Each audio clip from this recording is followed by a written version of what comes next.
So, welcome to the event. Welcome to CreatorWorld. I was about to say Music Matters then. See, I have been eating a lot of chocolate. Thank you so much, and thank you for flying in to be with us today. Let's start with the basics. Trike, who are you? Tell us a bit about Tier 1 and the kind of artists that you work with. Okay, so good afternoon, everyone. I'm Trike Gutierrez, the CEO and co-founder of Tier 1 Entertainment. So I co-founded the company back in 2017 with Alode Gosheng Fiao, who is one of the most prominent cosplayers in the space with 8 million followers on Facebook and around 2 million subscribers in YouTube. So the whole idea that we had for Tier 1 was basically to open up opportunities for gaming specifically because we were gamers and we followed the whole K-pop entertainment system. So the idea is to support, develop, and eventually unleash a star. We wanted to develop people from scratch, guide people in the gaming space so that they understand where to go, what to do. And then today, we're present in 5 countries. We have 200 people working in the company in Japan, Malaysia, Myanmar, the Philippines, and Vietnam. And currently, we have 1,000 creators that we manage. We have 3 esports teams present in in some of the biggest games, and a combined following of 300 million in Facebook. So yeah, that's about me, and I'm happy to be here. Thank you so much for having me. It's great to have you. And now you're predominantly in the gaming space, right? Yes, yes. Gurpreet, One Digital. Tell us. I mean, I know, but please tell us about One Digital. Some of the artists that you manage, where you're based. I think I'll first like to congratulate Jasper for the first year of CreatorWorld and the kind of events you have been doing to celebrate creators and fans. This is not new to you, being producing YouTube Fan Fest for years and doing your flagship property. It's a girl thing. And companies like us and creators who work with, it's very gratifying for us to be part of the events. And yeah, congratulations, CreatorWorld. My name is Gurpreet. I'm co-founder of One Digital Entertainment.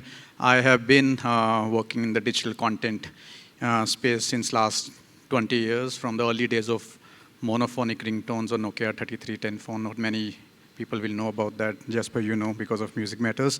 I was heading the digital business for Viacom for 4 years, and 10 years back, I co-founded One Digital Entertainment. We primarily are a creator company, started off many years before the word creator economy was even coined. During the times when not a lot of people were very bullish about investing into creators, everyone was advising us to build our own brands, build our own digital TV channels on YouTube and other platforms. But it has been a great journey so far. We work with over 2,000 creators. On YouTube alone, we do over 5 billion views every month. We do 20 billion engagements every month across our network. Across our talent pool, we have around 1.5 billion followers and communities. We represent some of the talent like Asia's biggest YouTuber, Carrie Minati, one of the leading creators in India, Prajakta Kohli. Other than the content creation aspect, we have built various other brands. In the creator economy, we run our own merchandise brand called Merch Garage, where we manufacture, print, and ship merchandise for our creators on completely controlled ecosystem. We have a podcast company called Pod1, where we have commission deals with Spotify, Audible on behalf of our creators to launch podcasts with them.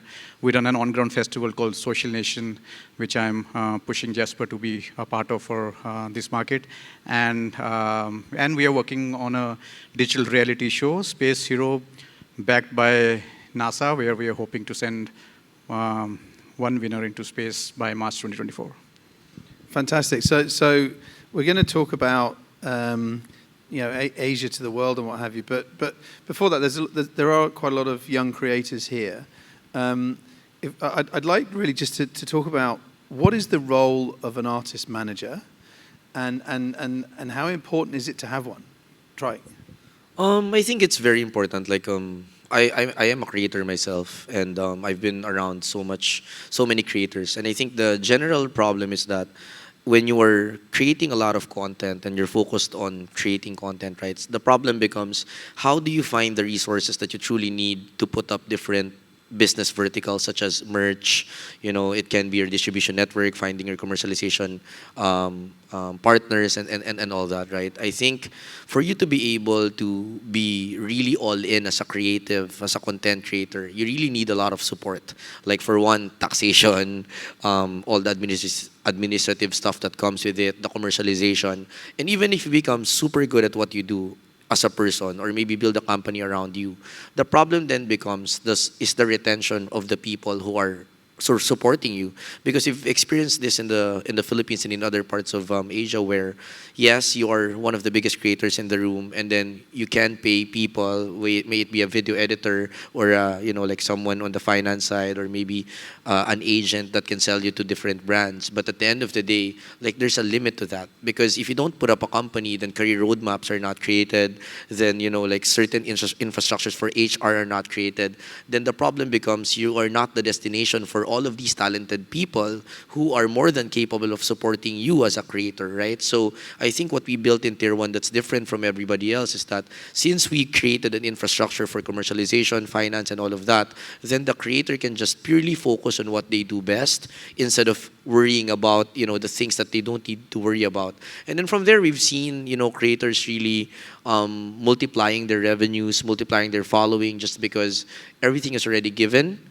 And in a way, they can, like flourish and hone their craft a little bit more. So they can focus on what they do best, whilst... No, I think Riker summed it pretty well.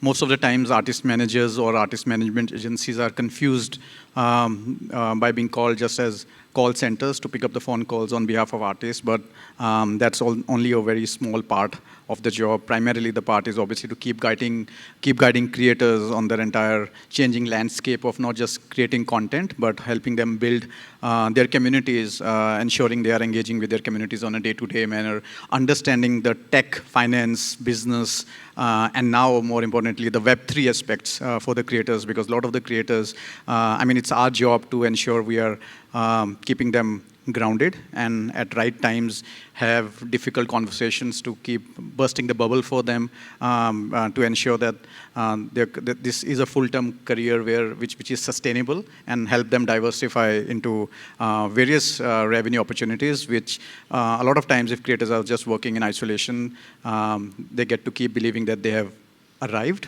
But in this ecosystem, saying I have arrived is a regular thing which they need to keep doing on a year basis. So back to the kind of the subject of the session, which is kind of creating global creator brands, but from Asia.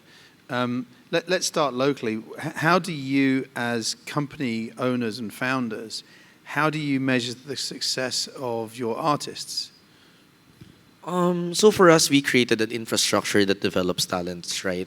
So we started out by creating the grassroots program called the Amplify Academy. And then after you go through the academy, you become an Amplify creator. After becoming an Amplify creator, you become a prodigy, and then that's when you become a Tier 1 talent. So out of the 1,000 creators that we have, only 24 of them are Tier 1 talents. And the way we measure the Tier 1 talents are different from the Amplify and the Amplify Academy, because I think some of the bigger problems when it comes to talent management, and something that I see in the business of these, in the ecosystem that we stay in, is a lot of people always talk about consolidation or like creating an umbrella solution for everyone. But the thing is, like, every creator has different needs. Every life stage of a creator has different needs as well. So for example, on the top level, for the top talents that we have, right, we measure them based on two things. One is obviously utilizing the online tools that we have, such as Meltwater and a lot of like technological social listening tools. We measure their influence and share of voice in a certain game, in a certain platform. That's one. And then second is, of course, their P&L. Like, how much are they really bringing to the company, right? I mean, obviously, like, the politically right thing to say is, of course, you're taking care of the talent, their well-being, and all of that. And we do all that, right? But at the end of the day, the creator won't stay with you if you're not bringing enough business to them as well, because that's your obligation as a management. So for me, like, transparently, I'm saying that, politically right thing to say is we take care of them, but we also need to take care of their sustainability in terms of how can they pay their bills. I think, for us, when actually believe that the creators have now started tasting success, or this is the time that they have, we can start um, uh, doing commercial deals on behalf of them, is when they can actually start creating an impact. I mean, not every creator, honestly, is an influencer. I mean, these are often the terms which gets misused against each other, but creators who, I mean, there are people who have a lot of followers, but there are people who will say things and that will actually create an impact on the people. This is not only meant for just doing commercial transactions, but even if it means asking them to come for meet and greets or asking them to come for few events.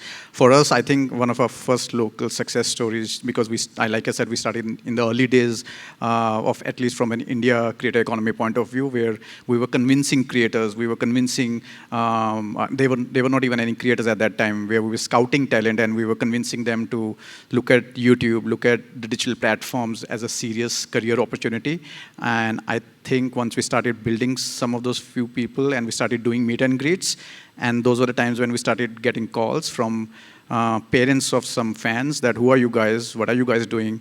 Why is my daughter or son crying to take an off and bring me to your event? Which are these people? Because these were not Bollywood or TV personalities. I think those were the times those was early signs of success for us. That's when we first met. Yeah. Fan Fest in the tennis stadium in Mumbai. That's when cool. craziness with all these artists. Okay, so if that's what local success looks like, what's the challenge of? I mean, does international success matter? If you can succeed in your local market, does it matter to break out? And if so, how are you doing it? So for example, for us, we always set goals for a certain creator depending on what they want. Because at the end of the day, the effort that they can put out is always based on their motivation as a person, right? So not everybody is looking to go global, but there will be some in your creator roster that would want to go global. So for example, one of our global creators today is named Haken. So he's now present in one of the anime festivals that's happening in Singapore right now. So I think with Alodia paving the way for a lot of creators in our space, where she's been to the multiple conventions in the world, being part of Activision, all of these like bigger game companies, being even part of Resident Evil as a cast, I feel like those opportunities and network she's created, we can pass it along to the up-and-coming creator that we've signed. So for example, for the likes of Haken, I think we're very, very excited for him, because given that she has 3 million followers right now, I think it's very, very exciting to see how can she take the next step of what Alodia has done before. And beyond that, I think the other path for us is really the esports team. Because we don't have just creators, we also have esports teams that we fully manage. And I know that a lot of people in esports are talking about the problem in monetization. But given that the base business that we have is an agency, only 10% of our business is esports. But I think the beauty about esports in terms of globalization is it's very measurable. How? If you win, then you're global already. If you're competing against the best in the world, then you're already global. And gameplay is something that can be localized even without a change in language or a translation in language, right? So I think being able to produce global stars who win helps out a lot in terms of our whole creator economy. Gurpreet. I think the honest answer is obviously everyone aspires to work on global projects after they have been doing great things in India, and that's not just limited to, I think, creators as humans, as companies, as business owners. We all aspire to become the global companies. Similarly, for creators, once they have tasted success in their local markets, they aspire to be working on global projects. They want to be called as a global case study, not just for their own aspirations point of view, but from a community's point of view. It's another validating point for the fans who have been following these creators all these years. When they start getting recognized or start working on global projects, they feel a kick of following a right creator who is not just being recognized in their own country, but is being now recognized by the global counterparts as well. And we have seen this on multiple levels in the past. Prajakta, who Jasper also knows really well, one of our leading female creators out of India. She was invited by United Nations to launch a project which she worked on against online bullying, and the entire music video was premiered for the first time in the UN headquarters in New York. After that, she has worked with Michelle Obama on a documentary which won Daytime Emmy Awards, and she is on she's on the advisory board for Gates Foundation. She is the United Nations Climate Control Champion for India. So obviously all of these global opportunities, the global success stories keeps you inspired, keeps the fans inspired, and positions you in a very interesting way when you're working with brands for the commercial dealings as well, because that makes you look a little different than the 90% of the creators, and you can charge a premium for that.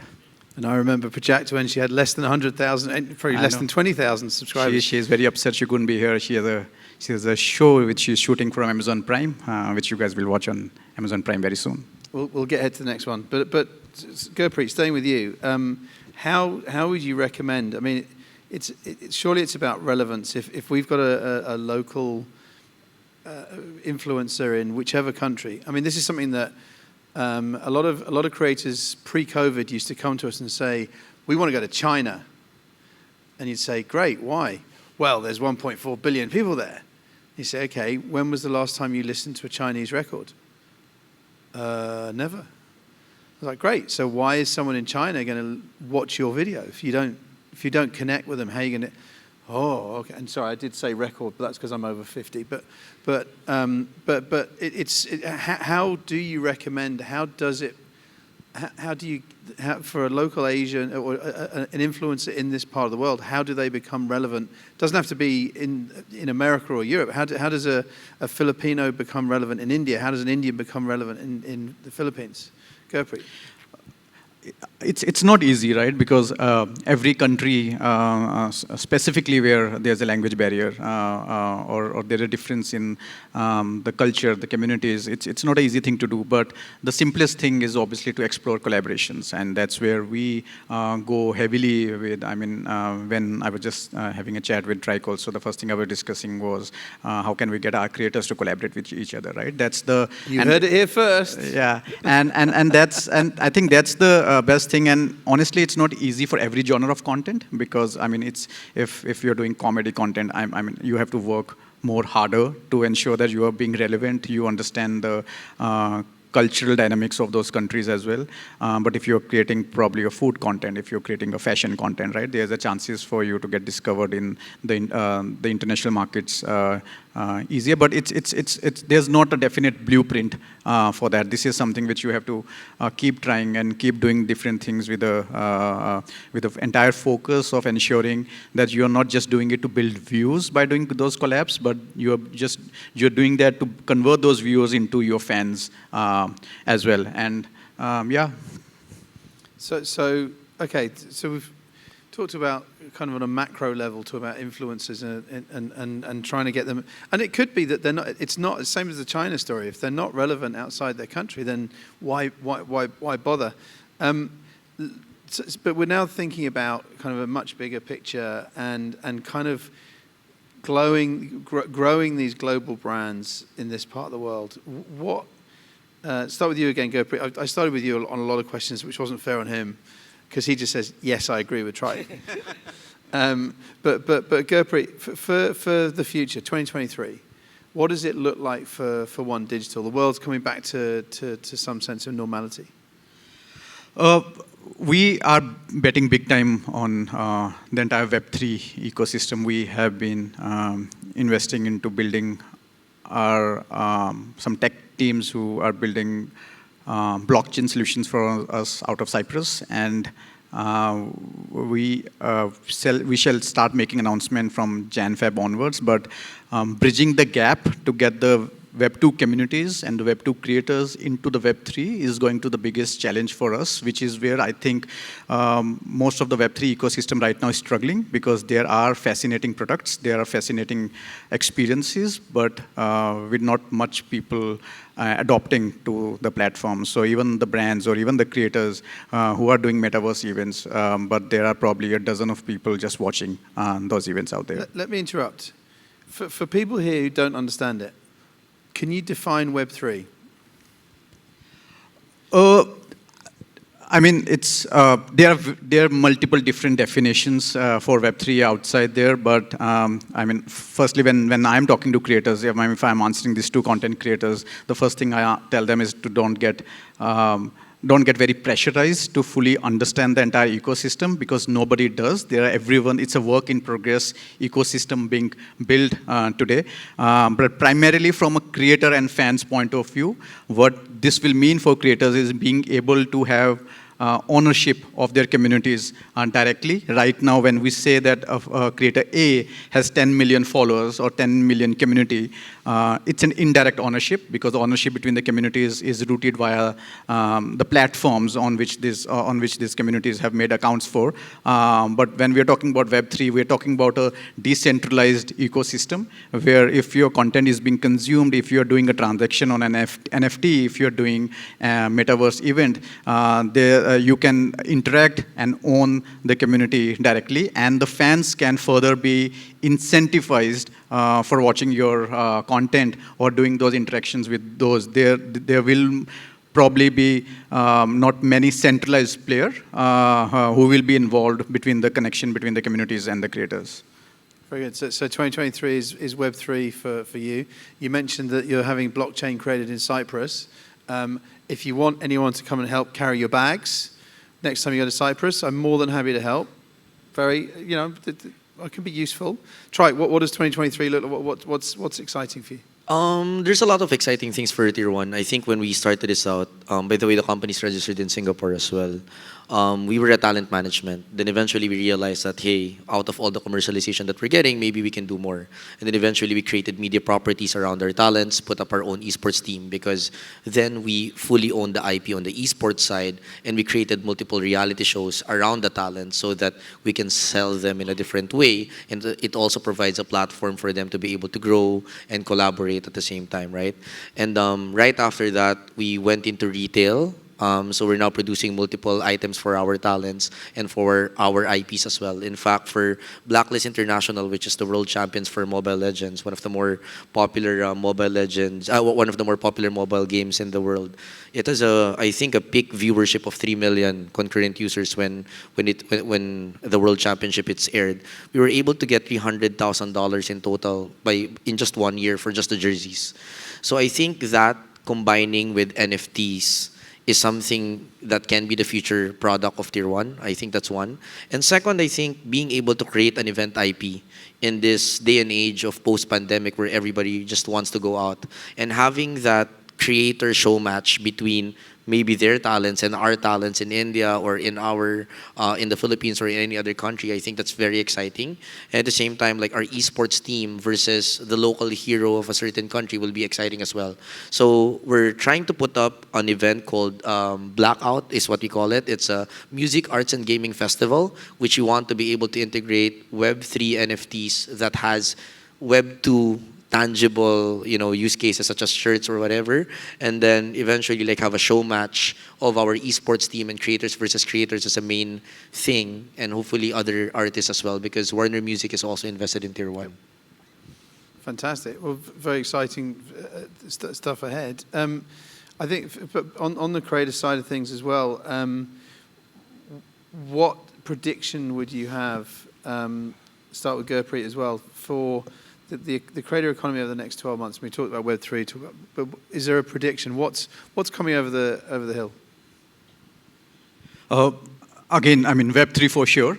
But having said that, these will still be the early days of Web3. I think it has been discussed in previous panels also, right? Any new technology revolution takes probably 5 years or 7 years to get fully established with right business models. Everything which comes in the first go, there are issues, there are concerns with that. The market crashes at time, but then it sustains with adaptability. Then the people start educating themselves on how to build their business models around those platforms. So for us, I think Web3 is going to be a big game changer for next year. Along with that, you will see, I think, a lot of creators diversifying and building their brands, I mean, which is being happening already, but primarily for large-scale creators, building their own brands, launching their fashion lines, launching their gaming companies, launching their management companies, launching their food brands. I think next year is,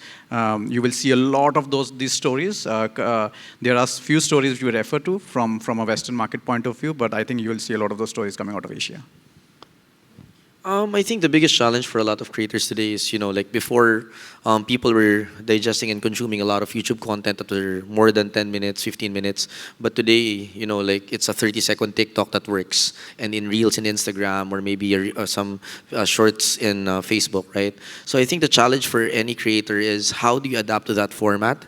How do you monetize in that format? And how do you utilize that attention to be able to cross over to whatever product that you have, may it be a vlog or like a video, a live stream, or even a product, right? So I think in this world where it's really dynamic and a lot of things are really moving fast, I think the first to adapt is going to be the winner. And yeah, I'm looking forward to see a new version of a creator where they or where he or she is present in different channels and are able to create different formats of content depending on which channel they're going to put the content out to. Because I think today format is king, and being able to put the right format in the right distribution network is very, very important. I mean, it's a whole event, right? I mean, we could do a whole event, and you do in India, but on formats. But the other thing around that is, and this is going totally off brief now, but if I'm the Football World Cup, I mean, yeah, I'm going to watch 90 minutes of football, but is a 16-year-old going to watch 90 minutes of football, number one? Number two, I used to think that getting on a bus and going to a music festival, getting on a bus for 8 hours and then camping in a muddy field in the freezing cold with all my friends and then queuing for a portaloos for an hour was the greatest thing ever. Again, say that to an 18-year-old, they're going to be like, no, I'm going to stay in the metaverse. So there is some really interesting stuff with formats coming up. Okay, final question, because we're running a little bit short on time, but for all the experience you've had with, I mean, you've both worked with hundreds, if not thousands of creators. You've come across a lot of and huge names in this part of the world. But for someone like me, I've got 6 followers on YouTube, of which I think they're all me. You've got 504 on TikTok, that I heard in the previous. I have 521. I just checked 521 on TikTok. But the last time I posted on TikTok was 2016 at the YouTube Fan Fest in Bombay. But anyway, that's another story. But what advice would you give for? I'm asking for a friend. What advice would you give if my friend was starting a channel today? Let me take this first. I think for me, it's really TikTok. And the reason why is because TikTok, when you digest it, it's a very interest-based algorithm compared to, a profile-based algorithm where you follow certain profiles. I think what TikTok allows for a creator to have is, as long as you are creating great content in a certain interest, then those people who are interested in that certain content will be there to consume it, right? I think Facebook doesn't have that kind of like same feature. Instagram doesn't have that. Even YouTube, I don't think has the same, swiping mechanism that TikTok has in a way. So for me, like, the best start today is really TikTok, because that's where the attention is, and it's organic, and the way it's digested is really different than any other platform. Advice? I think everyone knows that it's about creating relatable, regular content.